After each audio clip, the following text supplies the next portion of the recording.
ክቡራትን ክቡራንን ተኸታተልቲ መደብ ሆፕ ቻናል መደብ ትግርኛ ቋንቋ መደብ ትግርኛ ከምቲ ምዕራፍ 7 እናራእና ዝመጻእና ካብኡ ከዓፍቲ ምዕራፍ 7 ብዝተበገሰ ሕቶ ካብኡ ገለ ቁሩብ ሓገዝ እንተኾነ ኣብ ምዕራፍ 7 ብዝተሓተተ ሕቶ እውን ዝተወሰና ስላይዳት ኣዳሊና ምላሽ ንምሃብ ፈቲና ነርና ሕዚ ከዓ ሎም ማዓንቲ ምዕራፍ 8 ክንጅምር ኢና ናዝ ምዕራፍ 8 ዝድማ መሳጥብ ዝኾነ ታሪክ ዝተደረኸ ክኸውን ከሎ ካብቲ ምዕራፍ 7 ዘሎ ዝያዳ ዘብርሃልና ሓሳብ ኮይኑ ኢና ንረኽቦ እዚ ንኽንርኢ ጸሎት ምግባር ከድልየና እሞ ሓቢርና ንጸልይ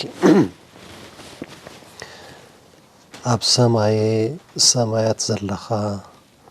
ቅዱስን ፈቃርን ዝኾንካ እግዚአብሔር አቦ እነሆ ስለ ምሕረትካን ረድኤትካን ሓለዋኻን ክነመስግነካ ንፈቱ ጎይታ በብግዚኡ ብቃልካ ስለትምግበናን ኣምላኸየ ንዓኻ ብዝያዳ እናፈለጥናካ ናባኻ ድማ እንብዛ እናቐረብና ንኽንመጽእ ስለተኽእለና ዘለኻ ነመስግነካ እነሆ ድማ ብመንፈስካ ክትራኸበናን ክትዛረበናን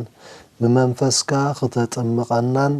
ቃልካ ግልጺ ክትገብረልናን ንልምነካ ስለቲ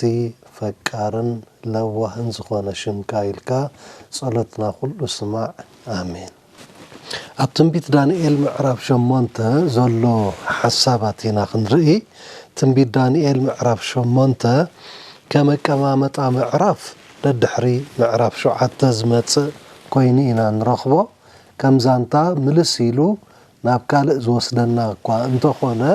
ካብዚ ምዕራፍ እዚ ኣብ መወዳእታ ናይዚ ምዕራፍ ትምህርቲ ክንውድእ እንከለና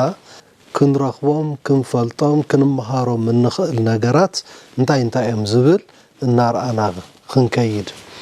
እዚ ምዕራፍ እዚ ማእስዩ ትዛንትኡ ከጋጥም ክኢሉ ትብዛንታ ኣብ ምዕራፍ 8 ትንቢት ዳንኤል ተጻሒፉ ዘሎ ከም ዛንታ ኢልና ዲና ንሓልፎ እንታይ ክብል ደሊ ዝብል ነገር ሕቶ ምሕታትና ኣይተርፍኒ ድሓር ከዓ እንደገና ዝተጠቐመሎም ዓይነት እንስሳት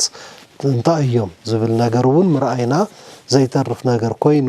እዚ ግን ማእሲ ይጋጢሙ ነዚ ራእይ እዚ ክርኢ ከሎ ዳንኤል ማእሲ ክሪኦ ክኢሉ ዘሎ ኢና ክንርኢ ድሓር ኣበይ ኮይኑ ይርእይዎ ማለት ቦታ እውን የድሊ እዩ ትርጉም ስለ ዘለዎ እዩ እቲ ቦታ ምፍላጥ ምኽንያት ስለ ዝኾነ ስለምንታይ ንዝብል ሕቶ መልሲ ክንረኽበሉ ኢና ካብኡ ዳንኤል ኣብቲ ራእይ እንታይ እዩ ርእዩ ዳንኤል ምዕራፍ 7 ክነንብብ ከለና ኣብቲ ራእይ ዝተገልጸሉ እንስሳ መሮር ነይሮም ብእንስሳ መሮር ዝገለጾም መንግስታውቲ ርኢና ነርና ኣብዚ ከዓ እንደገና ዳንኤል ብራእይ ክርኢ እንከሎ እንታይ እዩ ርእዩ ብዛዕባ እቲ ራእይ ትዕዝብትና እንታይ እዩ ማለት ነቲ ራእይ ምስ ረኣና ዳንኤል ነቲ ዝረኣዮ ራእይ ምስ ረኣና ዝርዳእና ነገር ክህሉ እዩ ንወስዶ ትምህርቲ ክህሉ እዩ ትዝወሰድናዮ ትምህርቲ ዝተረዳእና ነገር ዝተዓዘብናዮ ነገር እንታይ እዩ ኣብ ህይወትና እንታይ ይኽጠቕመና ዝኽእል ናብ ምንታይ ከ እዩ ዘብፅሓና ንዓና እንታይ ረብሓ ኣለዎ ፍሉይ መለለይ ትድዑልን እንታይ እዩ ነይሩ ሕዚ እቲ ራእይ ክርኢ ከሎ ዳንኤል እቲ ሓደ ዝረኣዮ ብዛዕባ ድዑል እዩ ነይሩ መለለይ እንታይ እዩ ትድዑል መለለይ ስለ ዘለዎ እዩ ድሓር ከዓ እንደገና ተኻልኣይ ዝረኣዮ ድቤላ ክኸውን ከሎ ትድቤላ ድማ መፍለይ ምልክቱ ወይ መፍለይኡ መፍለጢኡ እንታይ እዩ ነይሩ فولي مللي وي فولي مفلي نيرو إذا خنت أيو كاو قتيلو أملاخ نزر أيزي ندانييل زهابو سلمنتا يمسلنا أملاخ بزي قال مخنيات حدا نجر يقبرني مخنيات اللو تمخنيات نعانا نربحانا نمدحانا كنفلطو بزعبا زقبانا نجر قدبنا متان كنفلت سلاز دالي مودما من سلاز خلنا سلاز فكرنا سلاز فتوانا نايزل عالم هيوت نخنور سنبر نايزل عالم طفقات كي نطفق سلاز مرتسنان سلاز داليناني سلازي احوات ازي تمهرتزي كدمهار كلنا نازل صنعاتزي خنصنع كلنا بغاطامي يكونن አጋጣሚ ዝብል ነገር ኣብ ቅድሚ እግዚአብሔር ቦታ ይብሉን ብምኽንያት እዩ እዚ ምኽንያት እዚ ድማ ናይ ዘለዓለም ህይወት መታን ክህልወና ክንፈልጦ ዝግባአና ነገር ፈሊጥና ክንርድኦ ዝግባአና ነገር ተረዲእና ክንዳሎ ዝግባአና ምድላዋት መታን ክንገብር ጎይታ ብፉሉይ ስለዝሓርየና እዩ ስለዚ ندانييل سلامنتاي هيبوو الناس خنعنا انتاي يمسلنا زرعين فتصاميون بزعبا املاخ انتاي يرئينا زرعيزي مستمهرنا بزعبا زرعيزي فتصامين بزعبا املاخن انتاي زمدنا ويرخبي علوو إذا خنفلت زخلنا سلازخوانا انتاي يرئينا ون زي حتى زي حيزنا أمود أتاز تمرتي نزن حتوتات كملس أب نخللو بركي متان كنبتصح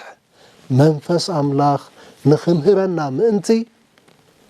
بلبي كنصلي لباتنا كيفيتنا كندامت يتزقبأنا أقدمنا إذا ما لدأ كم زد يكوننيو إلنا نفسنا نعطسن تلينا أي زي يوم سي كم زي يوم إلنا دما بزعبات نسمع زلنا مسكال نجر أتحزنا أمرنا كفوت خي جبرنا أتصل ميتنا أقدمنا عطسو غيرنا نسمع تلينا ناي بحكي كردأنا خونا كنفلطو كنمهارو أين خلنينا حدا جيزي وحدا صدرا تعدي ما خيرسي حدا استعذب كبو نجر نازل channel زي هوب channel channelات النقايرن كله تسب أب هوب channel مسبتحة كمي كمز سنبدن كمي لو غلطيفو خمز حلفون مسرأخو طعمي قريمني إذا مالت انتاي بزعبة هوب channel زلوو الرعاية علوتاوي بمخانو إيو جن مفلات منباب ممهار إلوون نخد فلت مفتان زيادة نزل لك نجر نختو السخولي يستقم كامبر أي تقدلني خا زقول لك نجر أي كلني اتسقنا نجرون يلن سلازي بز منفس الزخوينا امتى كبل دليو بزبل حتى أمرنا كفوت غيرنا كنا دامت كنفتن خنكل علنا شعو منفس أملاخ بعلو خجلصلنا يو كمهرنا يو بناي سجا دليتن بناي سجا حسابن غيرنا أينو صدو كساب حجي تاريخ عالم زشفن أما صحافة تنبيت دانييل كلتان أيجي نوح جيزي تنبيتات قاتي منالو أتحدى زرعنايو أب زحالفة معرف شو حتى زرعنايو معرف كلتا زرعنايو كون كله زد ما زشفنو كاب زمانه دانييل كسام ممصا منقص أملاخي ዳንኤል ካብቲ ዝነበረሉ ዘመን ማለት እቲ ሽዑ بجزء نجوس نابكدناصر حالمو علمي كابشعو جميرو كندرن كلنا نجوس نابكدناصر حالمو حلمي مثل سبي نيرو أبت مثل سب دما اترأسي بلوت ورقي منبارو أين رسعنينا كاتسيلو برور كاتسيلو أسرازي كاتسيلو حاتسين كاتسيلو دما حاتسينن لملم مريتن استحاوسه أمودعتا جن إيد كيتن كيا كاب جوبو أنكراريات متسن إشتو أمني نت مسلي أو أجرو مسواقعته كابت أجري جميرو خصابت وركي زلو كله كمز فرسة إنا نرئي سلازي كام منجستي بابيلون كساب ممسا قويتانا يسوس كريستوس زلو جيزيز شفن نويح رأي كخوون كله ويزانتا خوون كله بمثل سابتا قليسو نرخبو ازي نقوس نابكدناصر حالمو حلمي كخوون كله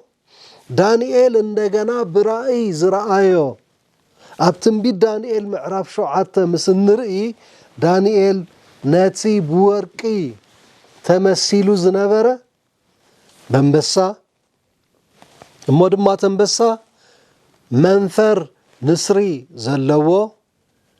كابو قصيلو دبي مثل دبي تراي زي كونس تدبي او افو سلسته عصمي مسنجلز حزه ططو وبهالو دما ناب حده ززبله منبارو اينرسعنينا ام معرف شوعته خنرئن كلنا شعو زرانا يزانتا سلازنبره كابو قصيلو دما اندغنا ددحر دبي زمصه نبري كوينو تنبر دما 4 رأس زلوو 4 دما منفر عف زنبرو منبارو نذكرينا اتي 4 رأس انتاي ترجم كم زلوو رئينا نيرنا حزبون تمليسنا معرف شمونته بزعبات دبن بزعبات نبرن كنرئي إنا دحراي قصيلو ترأسي 4 مخانون تاي ترجمو تن ناي عف منفر دما انت اين زبل نجر شعو رئينا نيرنا ددحرتي نبري زماتت التسكح التفرح التسنبد عزي اتشكان نزتر بحدسي نسنانا جيرات تمنشت نزترفا بإقارا جيرات ترقص مجلسي زسان الله دانيال مجلسي زسان الله التفرح أراويت من بارا مس 10 قرنتا رئينا نيرنا حزي كمزنا بلا اتتنبيتاوتي حدن نترجمو حدن ندقفو زمص منبارو نذكرينا كابو قصيلو ابتنبيت دانيال معراف شمونته حفشاو تحستو تاريخ عالم توسخ زرزر حبريتا حيزو تمليسو يقرب حزي ابتنبيت دانيال معراف كلتا تقليسو زنبره ابتنبيت دانيال معراف شوعته بزول حساب بزيادة بريهو تقليسو نرخبو اندغنا تمليسو برأي ندانيال مستقلتلو ام معراف شمونته ناتي ناي تحستو عالم ناي تاريخ توسخ زرزر حبريتا توسخ مجلسي اي قرم اندو اغزيابير كندينا يزاكل زفتونان زدلينان مخانو بتحدا قال صلقلق زبل واغواغو كوينونا انت نيرو بتحدا معرف كعندنا كابو وص إلنا برهيلو نخرأينا يقبر عندنا قصيلو بزيادة متان كبرهالنان قلصي كخونلنان كم زنابلا حدا دحر حدا ناتدقاقفو كما تصخلو نرئي إنا معرف شمانتا تمليسو زمتس زانتا اللو زانتا عالم اتزانتا عالم كن كم معرف كلتن شمانتن زواتس ايكونن كالا ايكونن اتي اب دانيال شمانتا زلو رأي ننبي دانيال اب 548 قدمي لدت كريستوس زتوهابو እዩ ነይሩ بጊዜውን ሰሌዳ ክንሪኦ እንተደሊና ከምኡ ምዃኑ ርዱእ ኮይኑ ኢና ንረኽቦ ከመይ ብዛንታ ክነደግፎ ኢና እዚ ራእይ ምዕራፍ 8 ነቲ ኣብ ዳንኤል ምዕራፍ 7 ዘሎ ፍርዲ ወሳኒ መግለፂ ዝህብ ኮይኑ ኢና ንረኽቦ ኣብ ትንቢት ዳንኤል ምዕራፍ 7 ዘሎ ፍርዲ እንታይ ከም ዝኾነ ቅድም ኢልና ርኢና ነርና ነዚ ፍርዲ እዚ ወሳኒ ብዝኾነ መልክዑ መግለፂ ብዝያዳ ዝህብ ኮይኑ ኢና ንረኽቦ ምዕራፍ 8 ምስ ነጽንዕ እቲ ኣብ ዳንኤል 8 ዘሎ ራእይ ከምቲ ኣብ ዳንኤል 2 ወርቂ ብሩር ኣስራዚ ሓፂንን ልምሉም መሬትን እናበለ ዝኸይድ ኣብ ምዕራፍ 7 ድማ ኣንበሳ ድቢ ነብሪ እተፍርሕን ተሰክሕን መግለፂ ዝተሰኣነላ እንስሳ መሮር ዘሎ ካብ ባቢሎን ዘይኮነስ ክልቲኦም ምዕራፋት ክጅምሩ ከለዉ ካብ ባቢሎን እዮም ዝጅምሩ ምዕራፍ 2 ብወርቂ ይገልጾሞ ትወርቂ ንስኻ ኢኻ ወንጉስ ናቡከደነፆር ኢሉ ባቢሎን መንግስቲ ባቢሎን ምዃኑ ይዛረብ ካብኡ ምዕራፍ 7 እውን ምስ ንኸይድ በንበሳ እሞ ድማ መንፈር ንስሪ ዘለዎ ናህሩ ዝገልጽ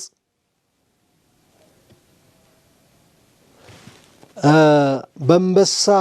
ይገልጾሞ ካብኡ ነቲ ሜዶን ፋርስን ድቢ ይብሎ መንግስቲ ዮናኒ ወይ ድማ ግሪክ ነብሪ ይብሎ መንግስቲ ሮም እታ ተሰክሕን ተፍርሕን እንስሳ ተገሊጻ ዘላ ወይ ድማ በሓጺን ተገሊጻ ዘላን ይገልጾ ካብኡ እንደገና ኣብቲ ልምሉም መሬትን ሓጺንን ምስ ንመጽእ እታ ንእሽቶ ቀርኒ ከሜላ ቅልቅል ከምትብልን መንግስትነት ሓዊስካ ንመሓዝ ዝግበር ዝነበረ ፈተነ ከም ዘይሰልጥን ድሕራይ ቀፂሉ ዝመጽእ መንግስቲ ኣምላኽ ከም ዘሎን ዝዘርዘረ ክኸውን ከሎ ኣብ ምዕራፍ 8 ምስ ንመጽእ ግን ንኽልቲኦም መንግስትታት ንመንግስቲ ባቢሎን ገዲፉ ካብ ሜዶን ፋርስን ማለት ካብቲ ድቢ ወይ ድማ ካብቲ ብሩር ይጅምር ብዛዕባ ክልቲኦም እናተዛረበ ከም ዝጸንሕ ድማ ንሪኦ ድሕራይ ግን ታንእሽቶ ቀርኒ ከም ትላዓል እውን ክንርስዕ የብልናን ስለዚ ዝጅምር ካብ ሜዶን ፋርስን እዩ ኣብቲ ግዜቲ ግዝኣት ባቢሎን እናተሸምረረ ይኸይድ ስለ ዝነበረ ሜዶ ፋርሳውያን ስልጣኖም እናዕበዩ ይኸዱ ዝነበሩሉ ጊዜ እዩ ነይሩ ንባቢሎን ተኪኦም ድማ እትቕፅል ሓይሊ ዓለም ይኾኑ እዮም ነይሮም ትዝክሩ እንተኾይንኩም ቅድም ኢልና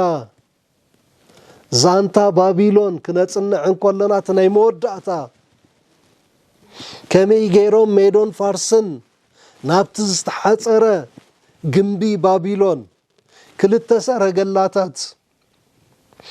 ብየማን ፀጋም ዝሕልፍ ዘኽይድ ካብ ስፍሓት ትመንደቕ ዝተልዓለ እቶም ባቢሎናውያን ኣብቲ መንደቕ ኮይኖም ነቶም ሜዶናውያን ኣብ ታሕቲ ንዘለዉ የላግጹሎምን مجبي ترفو منكو بالعنا ولي يسد الله ما بزنورون شعو تنقص قبجا غيرو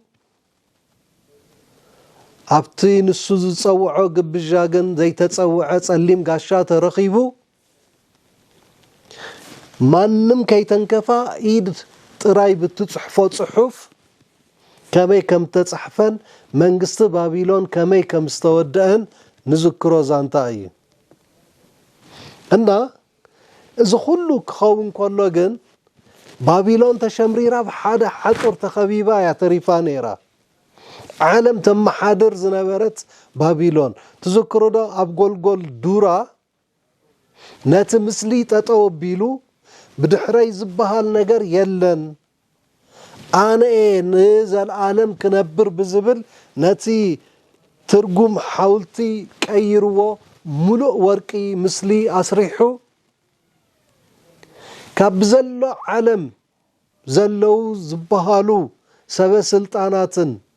فلاطاتن مهوراتن دايانون كلهم تصويعهم نتحاولتن خسجدو خجبر كلن ذكرينا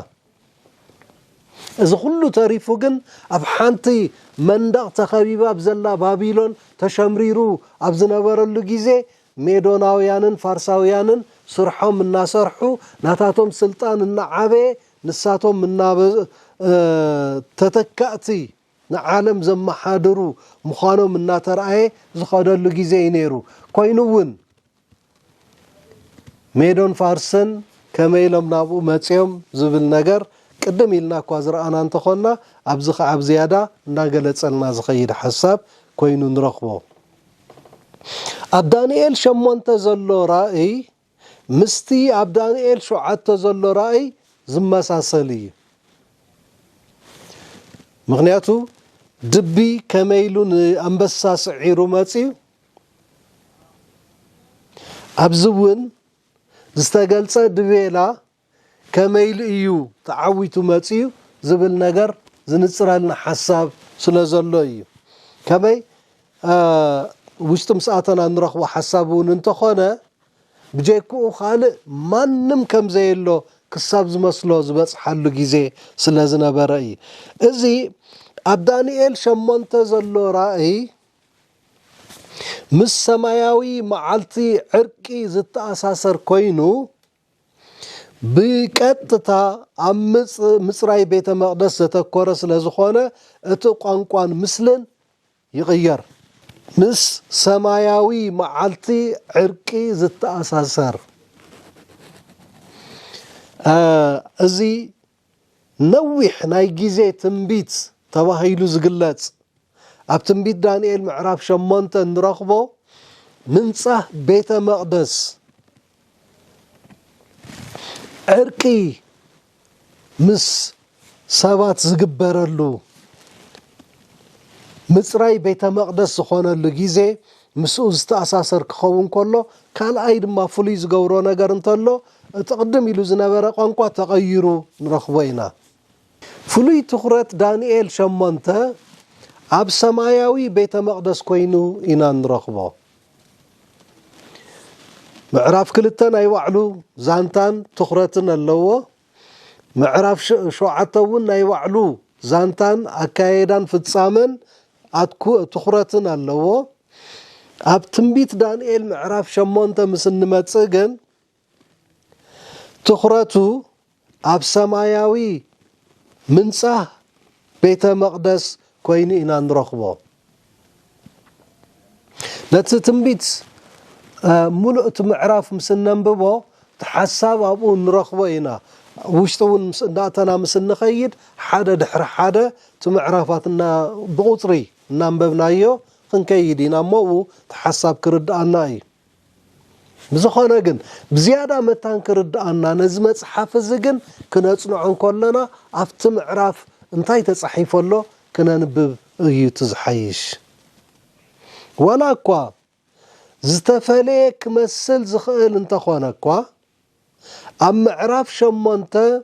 ندانيال لك خمتي اب دانيال كلتن شوعتن زلو كال رأي نايمتن سان موداغن حيلتات عالم ክወሃቦ ከሎ ንርኢ ፍሉይ ዝገብሮ ኣብ ምንጻህ ሰማያዊ ቤተ መቕደስ ምዕራፍ 8 ክነጽንዕ እንከለና ኣትኩረቱ ኣብኡ ኮይኑ እንተረኸብናዮ እውን ኣብኡ ዘተኩር እኳ እንተኾነ እውን ምስኡ ግን ተታሒዙ ዝኸይድ ከምቲ ኣብ ምዕራፍ 2:7 ዘሎ ዛንታ ዓለም ተጻሒፉ ተገሊጹ ዘሎ ኣብዚ እውን ምትሳእን ምውዳቕን ሓይልታት ዓለም ተዋሂብዎ ንረኽቦ ስለምንታይ ኣብቲ ብትንቢት ኣብ ክልቲኡ ምዕራፋት ብዛዕባ መንግስቲ ባቢሎን ተሲኡ ሜዶን ፋርስን ቀጺሉ እናበለ ዝኸይድ እውን መጺኡ ብሜዶን ፋርስን ዝጅምር ወላ እንተኾነ ኣብ ሜዶን ፋርስን ጥራይ ጠጠወ የብልን ደድሕሪ ሜዶን ፋርስን ዝመጸ መንግስቲ ዮናኒ ወይ ግሪክ እዩ እዚ መንግስቲ እዚ ድማ ከመይሉ ንመንግስቲ ሜዶን ፋርስን ከውድቆ ክኢሉ ኣብኡ ከሎ ዝዛረበና ሓሳብ ንረክብ ኢና እቲ ዘገርም ግን ክነስተውዕሎ ዝግባአና ነገር ሜዶን ፋርስን ዝበሃላ መንግስትታት ብጥምረት ተጣሚረን ዝመጻ እንተኾና እውን እቲ ቅድም ሜዶን ዓብላሊ እንተነበረ እውን ድሕራይ ግን ፋርስዮም እናዓብለሉ ዝኸዱ ኣብኡ እውን ኣብ ባዕሎም ናይ ባዕሎም ምትሳእን ምውዳቕን ከም ዘሎ ልዕል ምባልን ትሕት ምባልን ከም ዘሎ ኢና ክንዕዘብ ዳንኤል 8 ናይ መቕደስ ምስሊ እዩ ዝፍኑ ከመይል እዩ ናይ መቕደስ ምስሊ ዝፍኑ ዳንኤል ማለት ቅድም ኢልና ዝረኣናዮም ብምስሊ ሓውልቲ ክኸውን ከሎ ማዕድናት ኮይኖም ንረኽቦም ቀጺሉ ከዓ ንዕኡ ዝድግፍን ዘራጉድን ሓሳብ ክንርኢ እንከለና ብእንስሳ መሮር ኮይኑ ንረኽቦ ኣብ ትንቢት ዳንኤል ምዕራፍ 8 ምስ እንመጽእ ግን ወዮት ሓሳባት ኩሉ ምስ ቤተ መቕደስ ዝተተሓዘ ምስሊ ክህልዎ ግድን ስለ ዝኾነ ነዚ ሓሳብ እዚ ንረኽበሉ ኢና እዚ እውን ከምቲ ሕዚ እናበልክዎ ዝጸናሕኹ ኣብ ትንቢት ዳንኤል ምዕራፍ 7 ዝተገልጹ ኣራዊት ርኩሳት እዮም ንናይ ቤተ መቕደስ ኣገልግሎት ዘይውዕሉ አንበሳ እንተበልና ድብ እንተበልና ነብር እንተበልና ወላታት ተፍርህን ተሰንብድን መግለጽ ዝተሰኣነላ ክፍእት ኣራዊት እውን እንተበልና እዚኦም ኩሎም ንቤተ መቕደስ ዝውክሉ ኣይነበሩን ንመንግስቲ ዝውክሉ ግን ነይሮም ንዓለማዊ ነገር ዝገልጹ ግን ነይሮም ንናይ ዓለም መንግስቲ ብዝያዳ ከም ሓበሬታ ቀሪቦም ንረኽቦም እቶም ኣብ ዳንኤል 8 ዝተገልጹ ድማ ንጹሃት እንስሳ እዮም ድቤላን ድዑልን ንኣገልግሎት ቤተ መቕደስ ንመስዋዕቲ ዝቐርቡ ዝነበሩ ስለዚ በንጻር ናይ ዳንኤል 7 ኣራዊት እቶም ኣብ ዳንኤል 8 ዘለው እንስሳታት ናይ መቕደስ እንስሳት ኮይኖም ንረኽቦም ኣብ ቤተ መቕደስ ቀሪቦም ንናይ ግልጋሎት ቤተ መቕደስ ዝውዕሉ ኮይኖም ንረኽቦም ተፈላለየ ኣብዝሎ ስለ ዝኾነ እውን እዩ ምስሊ ቤተ መቕደስ ትንቢት ዳንኤል ዝፍኑ ዘሎ ምስ ቤተ መቕደስ ዝተሓዝ ነገር ስለ ዘሎ እዩ ኣብቲ ናይቶም ርኩሳት ኣራዊት እንስሳ መሮር ተባሂሎም ዝጽውዑ ኣገልግሎት ቤተ መቕደስ ተነጺሩ ወይ ኣብኡ ተገሊጹ ኣይንረክብን ኢና ርግጽ እዩ እታ ንእሽቶ ቀርኒ ምስ ቤተ መቕደስ እንታይ ዘራኽባ ኣሎ ኣብ ቤተ መቕደስ እትፍንዎ ጥቕዓት እንታይ ኣሎ ኣብኡ ኣብ ደቂ ህዝቢ እትገብሮ ነገር እንታይ ኣሎ ደቂ ህዝቢ እግዚአብሔር ዝብል ነገር ኢና ነርና ኢና ነዞም እንስሳት ከም ምልክት መንግስትታት ብፍላይ ምስቲ ኣብ ዝሓለፈ ምዕራፍ ዝተጠቐመሎም ኣራዊት ብምንጽጻር ጎይታ ናእምሮ ኣንባቢ ናብቲ መቕደስ ዘቕንዕ ዘሎ ይመስል። እግዚአብሔር ከመይ ከም ዝፈትወና ዶ ነስተውዕልን ንርዳእና ኣለና። እግዚአብሔር ብዝያዳ ናብኡ ከመይ ክንቀርብ ከም ዘለና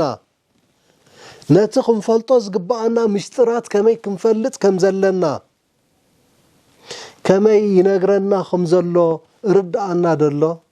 ነስተውዕሎ ደለና። እቶም ቅድም ኢሎም ዝተገለጹ ምልክት መንግስትታት ኮይኖም እዚኦም እውን ምልክት መንግስትታት ወላ እኳ እንተኾኑ ብምንጽጻር ናይቲ ዝሓለፈን ናይ ሕዝን ኣነጻጺርና ናብቲ ኣገልግሎት መቕደስ ከመይ ሓሳብና ክውሰድ ከም ዘለዎ ኣእምሮና ናበይ ኣቢሉ ክኸይድ ከም ዘለዎ ኣዒንትና ናበይ ከቕንዓ ከም ዘለዎን ዝነግረና ሓሳብ እዩ። ናብ ኣገልግሎት ቤተ መቕደስ ናብ ምድራዊት ኣይኮነን ናይ ምድራዊት ኣገልግሎት ቤተ መቕደስ ጎይታና ኢየሱስ ክርስቶስ ኣብ ስቕለት ኣብ ዝተሰቐለሉ ጊዜ ዘብቅዕን ዝተወድአን ነገር እዩ። ሕዚ ግን ናብቲ ሰማያዊ ኣገልግሎት ቤተ መቕደስ ንሱ ንሓንሳብን ንሓዋሩን ብናይ ባዕሉ ደም ዝኣተወላ በዚ ከዓ ነቲ ራእይ ብኸመይ ክንርድኦን ክንትርጉሞን ከም እንኽእል ምልክታት ይህብ። ኣገልግሎት ቤተ መቕደስ ምስ ምድሓና ወሳኒ ጉዳይ እዩ። ከመይሲ ጎይታና ኢየሱስ ክርስቶስ በዚ ሕዚ ሰዓት እዚ ምእንታና ክማልድ ምእንታና ክረአየልና ኣብ ቅድስተ ቅዱሳን ስለ ዝርከብ ቀደም ኣገልግሎት ቤተ መቕደስ ዝስራሕ ዝነበረ እቲ ካህን ሙሉእ ዓመት ሰባት ሓጢአት ገይሮም ንሓጢአቶም ክናዘዙ ከለዉ ንመስዋዕቲ ዝኸውን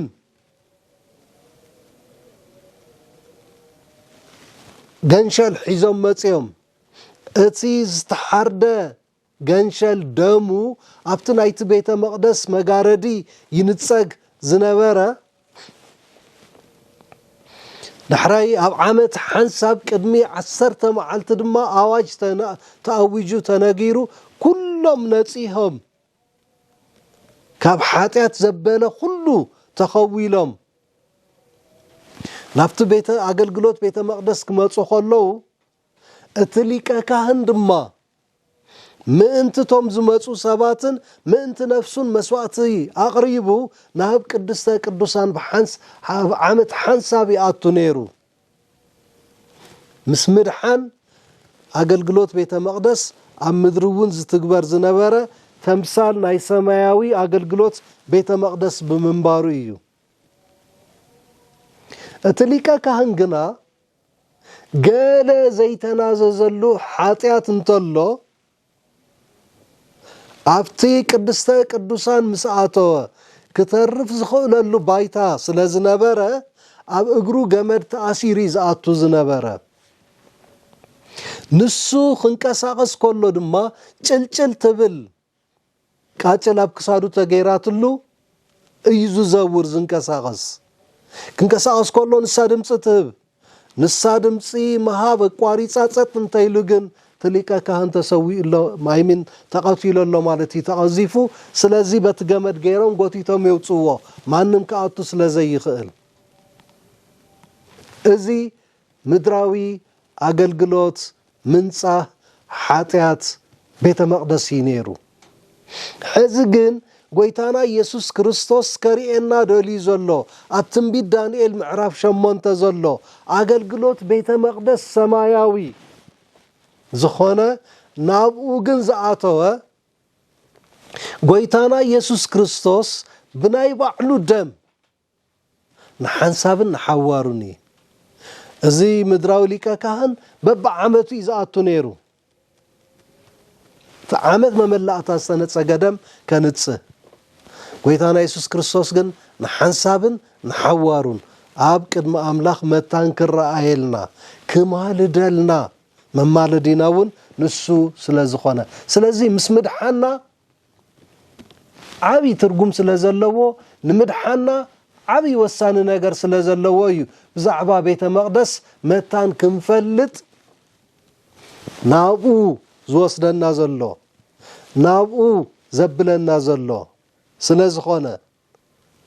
ዕላማ ኣለዎ እግዚአብሔር ብዘይገለ ዕላማ ኣይብገስን ብዘይገለ ዕላማ ድማ ራእይ ኣይህብን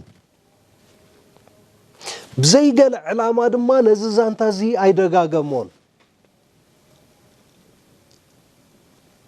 መጀመርያ ባቢሎን ማኖ ንጉስ ናቡከደነፆር ብሕልሚ ሓሊምዎ ቀፂሉ ነቢ ዳንኤል ብራእይ ርኢዎ እንደገና ደጊሙ መሊሱ ነቢ ዳንኤል ብራእይ ርኢዎ ብምኽንያት እዩ እቲ ድዑልን ዲበላን ካብቶም ኣብ ምዕራፍ 7 ዝተገልጹ እንስሳ ዘገዳም ወላ ነቶም ኣብዚ ምዕራፍ እዚ ተገሊጾም ንዘለው መንግስትታት ንምውካል ዝተጠቐመሎም እንስሳ ዘቤት ዝፈልዮም ነገር እንተሃልዩ ንመስዋዕቲ ዝቐርቡ እንስሳት ምዃኖም እዩ ከይዱ ምስ መስዋዕቲ ተሓሒዝዎም ከይዱ ምስ ምድሓና እዩ ከይዱ ምስ ቤተ መቕደስ ኣምላኽ እዩ ምንፃ ስለዚ ንምድሓና ዓብይ ትርጉም ዘለዎ ምስ ምድሓና ዝተተሓሓዘ ኮይኑ ንረኽቦ ስለዚ ኣብ ርእስቲ ንመንግስታት ሳልሳይን ራብዓይን ዝውክል ኣብነታዊነት ድዑልን ድቤላን ብቐጥታ ምስ ቤተ መቕደስ ኣምላኽ ዝተኣሳሰሩ እዮም እዞም ድቤላን ድዑልን ዳንኤል 8 ببوزح مداي مس دانيال شوعته زمساسل እኳ እንተኾነ ኣብ ዳንኤል 7 ዘይርከብ ቴማ የማዕብል መን ዳንኤል 8 እዚ ድማ ኣብ ሰማያዊ መቅደስ ኣብ ልዕሊ ክርስቶስ ከም ሊቀ ካህናት ዝፍጸም መጥቃዕቲ እዩ እታ ንእሽቶ ቀርኒ እትፍትኖ ናይ ድበላን ድዑልን ታሪክ ጥራይ ኣይኮናን ክንርኢ ብዛዕባ ንእሽቶ ቀርኒ እውን ኣብ ትንቢት ዳንኤል ምዕራፍ 8 ተመሊስና ንሪኦ ነገር ዝኸውን ንእምበኣር ክቡራት ተኸታተል ሆፕ ቻናል መደብ ቋንቋ ትግርኛ ንሎሚ ዘዳለናዮ ምዕራፍ 8 ቀዳማይ ክፋል ትምህርቱ ነዚ ዝመስል እቲ ቀጻሊ ቅድ ትንቢት ዳንኤል ምዕራፍ 8 እንታይ ዝብል ክንርኢና ክሳብ ሽዑ ግን ሓደ ነገር ከማሕጽነኩም ዝደሊ እንታይ እዩ ነዚ ትንቢት ዳንኤል ክትመሃር ከለኻ ሰኢልካ ብኡ ከሎ ከም ካልእ ተራ መጽሓፍቲ አንቢብካ ይኮነን ክኸውን ዝኽእል ንኹሉ መጽሓፍ ቅዱስ ዘሎ ተንብቦ ከለኻ ብጸሎት ክኸውን ግድን እዩ ትንቢት ዳንኤልን ራእይ ዮሐንስን ከዓ ምስ ዛንታና ምስ መንነትና ድሕራይ ምስ መንግስቲ ኣምላኽ ተተሓሒዙ ንቅድሚት ናበይ ኮነ ቢልና ንስጉምን ናበይ ንኸይድን ዝብል ጥራይ ዝብል እውን ዝገልጽ ስለ ዝኾነ ዛንታና ምዃኑ ፈሊጥና ዛንታና ንኽንፈልጥ መንነትና መታን ክንፈልጥ መገድና መወዳእታና ናበይ ቢሊ ዝኸይድ ዝብል ነገር መታን ክንርዳእ ብጸሎት መንፈስ ቅዱስ መታን ክምህረናን ክገልጸልናን ክንገብሮ እቲ ዝግባአና እምበኣር ንሎሚ ዘዳለናይ ትምህርቲ በዝንውድ ኣለና ሓቢርና ብጸሎት ንዕጸዎ ጎይታ ይባርኩም ንጸልይ ፈቃርን ለዋህን ዝኾንካ ጎይታ ኣባና ዘለካ ዕላማ ክንጠፍእን ክንበርስን ዘይኮነስ ናይ ዘለዓለም ህይወት ንኽህልወናን ከምቲ ንስኻ ህያዋይ ዝኾንካ ህያዋን ኮይና ንኽንነብር ኢሉ እውን ንዘለዓለም ኣብ መንግስትኻ ንኽንነብርን እሞ ጎይታ በዚ ኩሉ ክነመስግነካ ንፈቱ ስለዚ ወረስትን ገጠንትን መንግስትኻ መታን ክንከውን ብመንፈስካ ክትምህረናን ክትመርሓናን نلمنكا سلاتي فكر شمكا آمين